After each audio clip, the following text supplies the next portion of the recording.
দীর্ঘ ২৮ বছরের খরা কাটিয়ে অবশেষে কবাডিতে চ্যাম্পিয়ন ট্রফিতে দ্বিতীয় স্থান অধিকার করেছে বাংলা।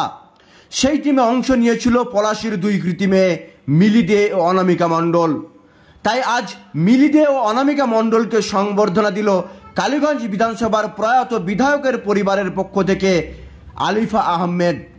সেই সঙ্গে রাজ্য তৃণমূল কংগ্রেসের মুখপাত্র সুদীপ রাহও ফোনে কথা বলেন এই দুই ক্রীড়াবিদের সঙ্গে। আজ শুধু অনামিকা ও মিলি দে নয়, এদের সঙ্গে উপস্থিত ছিলেন পলাশী এলাকার সমস্ত কবাডি খেলার প্লেয়ার ও কোচেরা।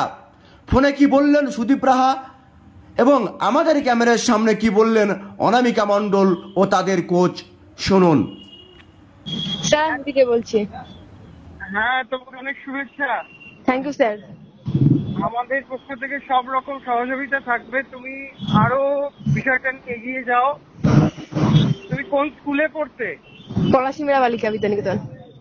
এখনো কন্টিনিউ করছো? হ্যাঁ স্যার। এখন কি পড়ো? 11-এ করি। কিসে পড়ো? 11-এ। আচ্ছা, কন্যাশ্রী আছে? হ্যাঁ স্যার আছে।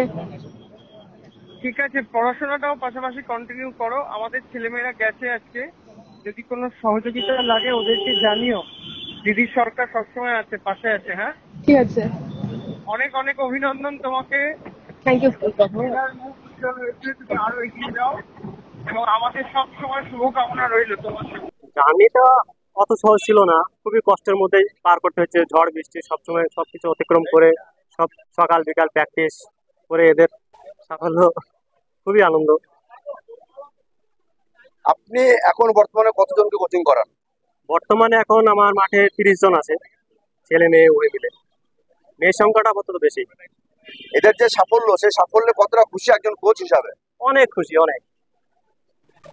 দাদারা আছে সবসময়, যাদের পাশে পেয়েছি আমি, রাসেল ভাই আছে, আরিফ মামা আছে, এনাদের আমি সবসময় পাশে পেয়েছি মাঠে।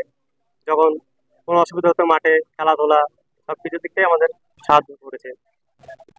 আজকে দেখলাম রাজ্য তৃণমূলের পক্ষ থেকেও ফোনে আপনাদের সংবর্ধনা দেওয়া হলো, কেমন লাগছে বিষয়টা? খুবই ভালো লাগছে। আপনার নাম? মিলন শেখ।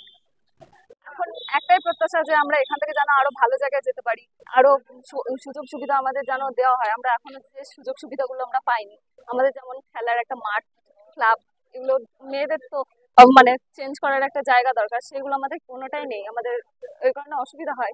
এখান থেকে যাতে আমরা আরো ভালো জায়গায় যেতে পারি, তার জন্য তো এগুলো প্রয়োজন।